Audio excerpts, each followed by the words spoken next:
Hi, I'm Jenny Gilbert. I'm from the Association of Ontario Midwives and I'm a research specialist. Hi, I'm Susanna Bennett and I'm also a research specialist at the Association of Ontario Midwives. The AOM, the Association of Ontario Midwives, is the professional organization representing midwives and the profession of midwifery in Ontario. The AOM advocates for the professional interests of midwives and for the Ontario model of midwifery care, and promotes midwifery as an integral aspect of the healthcare system. A midwife is a registered health professional who provides primary care to women with low-risk pregnancies. Midwives provide care through pregnancy, labor, and birth, and provide care to both mother and baby during the first 6 weeks following birth. There are almost 700 registered midwives in Ontario serving communities in 100 clinics across the province. Midwives have privileges at most Ontario hospitals. Since midwifery became a regulated health profession in 1994, 150,000 babies have been born under the care of midwives. Midwives currently care for 12% of women and newborns in Ontario every year, and that number is rising. Postpartum hemorrhage is a complication associated with the third stage of labor, the stage of labor associated with the birth of the placenta. Approximately 140,000 births take place in Ontario annually.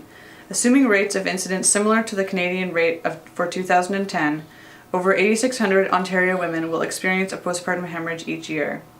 Given that midwives attend around 12% of births in Ontario, over 1,000 midwifery clients will experience a postpartum hemorrhage each year. While developing our new clinical practice guideline on postpartum hemorrhage, we discovered a significant research gap. While there is plenty of research on treating a postpartum hemorrhage as it is happening, there is not much research on how best to support women in the days and weeks following their postpartum hemorrhage. The research that is available suggests that women feel isolated and alone after a postpartum hemorrhage and are hungry for resources that would help them feel supported in their recovery. We've already begun involving midwifery clients in our clinical practice guideline development process. Harnessing this interest of midwifery consumers who are keen to give back, we will interview midwifery clients who have experienced a postpartum hemorrhage. We will look to these clients to share what they feel would be useful to other women.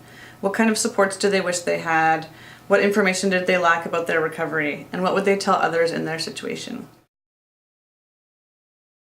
So we aim to improve women's recovery from postpartum hemorrhage by minimizing their sense of isolation and addressing the existing lack of information.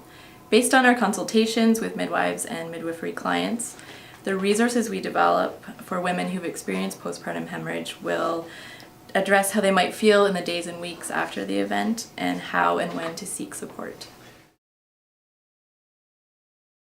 For this project, our final products will be video interviews with midwifery clients that have experienced a postpartum hemorrhage, also video interviews with other midwives and other healthcare providers such as a lactation consultant, a perinatal mental health worker, or a public health nurse.